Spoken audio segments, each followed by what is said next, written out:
అయితే మన తెలంగాణ రాష్ట్రంలో శ్రీ రాజరాజేశ్వరుడు అంటే మనకు వేములవాడ గుర్తుకు వస్తుంది. ఆ తర్వాత అంతటి ప్రసిద్ధిగాంచినటువంటి మహిమలు కలిగినటువంటి భగవంతుడు మన ఆదిలాబాద్ జిల్లాలోని కుబీర్ మండలంలో గల పాడిబి గ్రామంలో కొలువై ఉన్నాడు.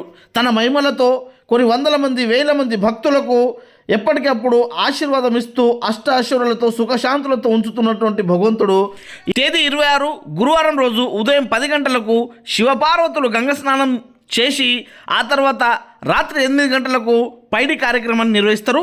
ఆ తర్వాత 11:51కి పెళ్లి, శివపార్వతుల పెళ్లి అంగరంగ వైభవంగా కొన్ని వందల వేల మంది భక్తుల మధ్య, అంతేకాకుండా వివిధ గ్రామాలు, వివిధ రాష్ట్రాలు, వివిధ జిల్లాల నుంచి వచ్చినటువంటి శ్రీ రాజరాజేశ్వరుని యొక్క భక్తుల మధ్య ఈ పెళ్లి అంగరంగ వైభవంగా జరుగుతుంది.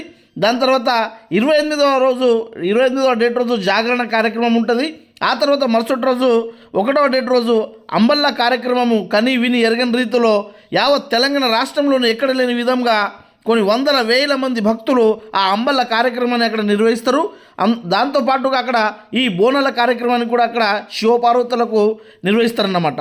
ఆ తర్వాత 2వ డేట్ రోజు కుస్తులు, అన్నదాన కార్యక్రమము, తిరిగి రాత్రి 12 గంటలకు నాగవెల్లి కార్యక్రమాన్ని నిర్వహిస్తారు. ఆ తర్వాత అగ్నిగుండ ప్రవేశం కూడా ఉంటుంది. కాబట్టి పెద్ద మొత్తంలో భక్తులందరూ వచ్చి శ్రీ రాజరాజేశ్వరుని యొక్క దర్శనం తీసుకోవాల్సిందిగా మనవి. వీటిలో సమస్త పాడిబి గ్రామ ప్రజలు